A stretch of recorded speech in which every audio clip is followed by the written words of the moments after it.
I am Jack's complete lack of surprise. I wanted to do a quick video. Okay, let me even back up a sec. When I do videos, I tend to avoid stuff everyone else has already done. There's no need for me to go into Alex Jones. A million people have done this already. There's no need for me to go into the defense of Alex Jones, the condemnation of Alex Jones. A million people have done this, and done this way better than I ever will. There is no need for me to go over Jack Dorsey, the CEO of Twitter's response to the Alex Jones situation. Once again, a million people have done it, and have done it better than I ever will. What I would like to do, what I would like to respond to, is certain media outlets' response to Jack Dorsey's response to the Alex Jones thing. Which means I have to go over a couple of things really quick. It really fits him. His conspiracy theories, his bullshit is just bullshit. Which I do and always will put forward that, you should allow this guy to talk. Always. I'm always going to defend that very strongly, simply because if you don't like what this guy has to say, you're saying it's shitposting, crazy, inflammatory nonsense, then every time he says something, every time he opens his mouth and puts on a show, he is giving you more rope to hang him with. You have one more opportunity every single time he does, the chemicals in the water are turning the frogs gay. You can go over that. Yeah, that is an opportunity. That is an opportunity that he is giving you. To say, hey, this guy's crazy, let's go over some things he said, let's go over actual facts, and point out why this guy's nuts and why his shit is bullshit. You don't silence that man. You don't fight bad words with no words. You fight bad words with good words. That's my opinion. That has always been my opinion. I've stressed this so many times. It's like I do most of my videos are just on this. Starting at the beginning, who the hell is Jack Dorsey? Jack Dorsey is the CEO of Twitter.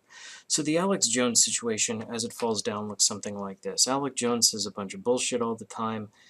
Very recently, in a very conspicuously short frame of time, everyone demonetizes him or completely removes him from their platform. They deplatform the guy. Basically ban him from a bunch of social networks. Which is not fine. But then say he broke a bunch of our rules, but didn't really say which of his... had no examples. There's no... which is a big deal, simply because, well, if someone's getting massively deplatformed, you want to go, okay, this guy did... one assumes something, that we're not just knocking him off because we don't like him, but for actual reasons. What are the reasons? How can I avoid being removed from YouTube and iTunes and so on? What did he do that I should not do? And the answer is, meh, stuff. That's no good. But I don't want to talk about that. Other people have and will. What happened was Jack Dorsey, the CEO of Twitter, put out a number of these posts about why Twitter wasn't banning this guy, and it was just the best thing ever. And I want to go over that really quick, because this is just awesome. I mean, for a CEO of a company to say something like this, I think is kick-ass, and Jack Dorsey should get props for it because it's awesome. He said, I quote, "We didn't suspend Alex Jones or InfoWars yesterday. We know that's hard for many, but the reason is simple. He hasn't violated any of our rules. We'll enforce it if he does, and we'll continue to promote a healthy conversational environment by ensuring tweets aren't artificially amplified." Boy, that sounds insanely... that sounds crazy sensible. Next. Truth is, we've been terrible at explaining our decisions in the past. Very cool little line there, because it's like, we've gotten flack and we deserve it. There is a thing we have not done well. We're fixing that. This is all shit a CEO should be saying.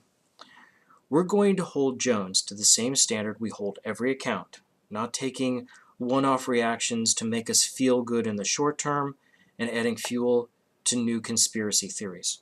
This is a great line. It also is like, well, if Alex Jones wants to do like, oh, there's an evil conspiracy against him, we're just applying the same rules to you as everyone else. Didn't break our rules. This is a beautiful line. This is what a CEO should be saying. This is exactly what a CEO. People should take note of this and learn from Jack's example. Next, he says, if we succumb to and simply react to outside pressure rather than straightforward principles, we enforce and evolve impartially regardless of political viewpoints. We become a service that's constructed by our personal views that can swing in any direction. That's not us. Kick ass, Jack. Finally, taking it home, if we succumb and simply react, okay, yeah, already got to that. Accounts like Jones can often sensationalize issues and spread unsubstantiated rumors. So it's critical journalists document, validate, and refute such information directly so people can form their own opinions. That is what serves public conversation best. Kick ass. Kick ass, Jack. That's brilliant. That is the best. That is the best thing. Let me go on record as saying I think the CEO of Twitter has done the best thing he could do. This is great. I love this. But I don't want to talk about that. What I instead would like to talk about are precisely several media outlets' response to what I just read, to Jack Dorsey's Twitter post, about this. And oh my god, I am Jackson Flame's sense of rejection here. The reaction to the CEO of Twitter's reasoned, sensible, politically and morally neutral. He's not taking sides. He's explaining why he's not taking sides and why it's important, briefly. Beautiful. What are people's reaction to this? What is, starting from the beginning, what is Vox's reaction?